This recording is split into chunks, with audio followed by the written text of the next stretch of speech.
This session is an introduction to mindfulness.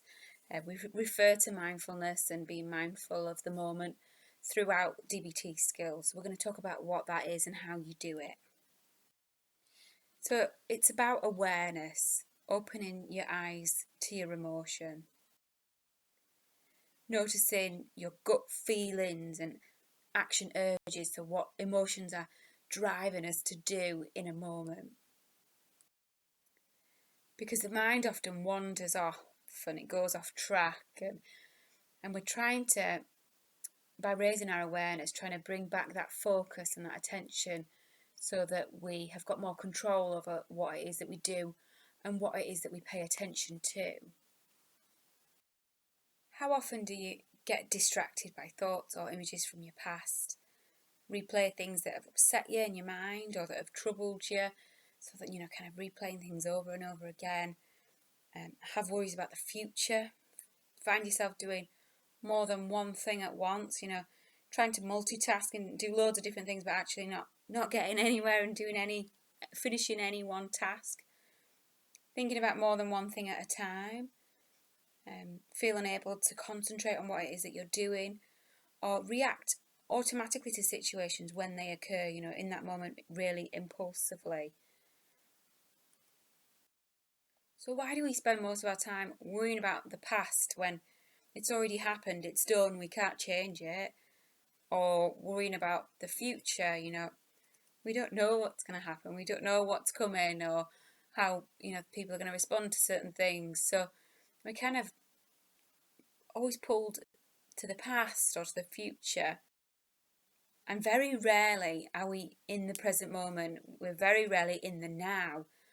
And mindfulness can help us to live more in that now, in that present moment. And by practicing it each day and kind of training ourselves to refocus and pull our attention back, we can learn to be here right now. So how do we practice mindfulness? What do we do? So we practice by focusing our attention, and we can do that in various ways. So there are observation exercises where you're looking at something. It might just be, just look out the window for 2 minutes, watching a video, a clip, something where you're just literally asked to look at it. There are exercises that you describe things, whether that's out loud or in your head. So you're watching something or doing something, and you're describing it. You're paying attention to kind of like the detail within it. And there are participatory exercises where you're doing something, and that can be like something physical, eating, doing a task. So there are different ways that you can practice it. If we can focus on what's happening and what we're thinking or doing right now, then we won't have such strong emotions about what's happened in the past or what's going to happen in the future, because we will be more present. So it can allow you to be more in control of your mind rather than your mind being in control of you. So freeing us from always thinking about the past and worrying about the future, helping us to accept and to deal with powerful emotions, notice them and just observing them as they come and go rather than trying to kind of necessarily control them. Help us to deal with situations with choice rather than acting automatically. If you're able to observe and identify what's going on, you can then do something differently. It can help reduce depression, chronic pain, binge eating, just to name a few things that it's been found to be helpful with. And it can help increase relaxation and the ability to cope with difficult situations.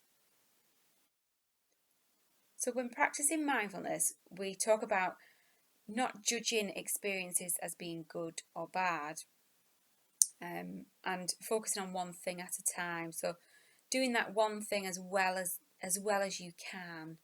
So that's about how we do mindfulness.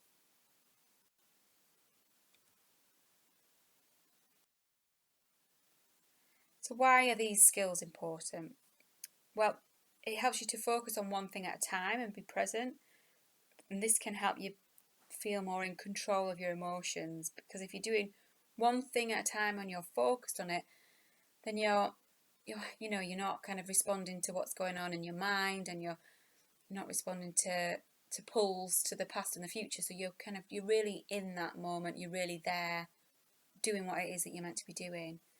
It can help you name and separate judgmental thoughts.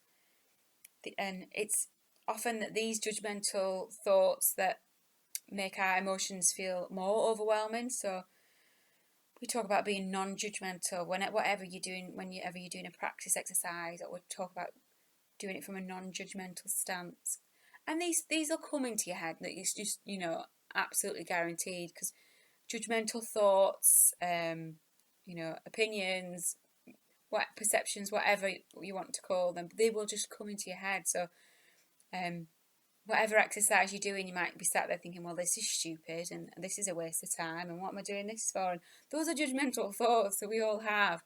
But it's about pulling your attention back to whatever it is you're doing and just doing it and focusing on doing the task that has been set.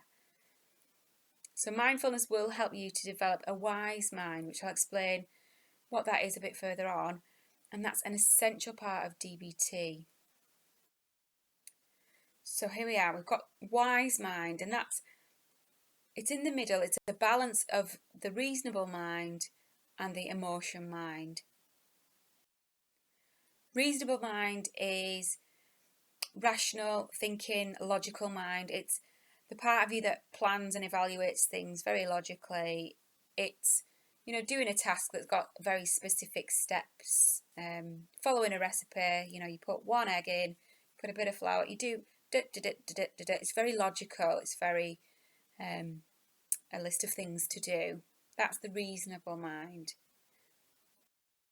Emotion mind is when your emotions completely take over. They're in the driving seat, they're leading you by the nose, they're in control, and they're in charge of what you're thinking, how you behave, what you do, everything. So you're totally in that emotional space, and everything you do is driven by emotion.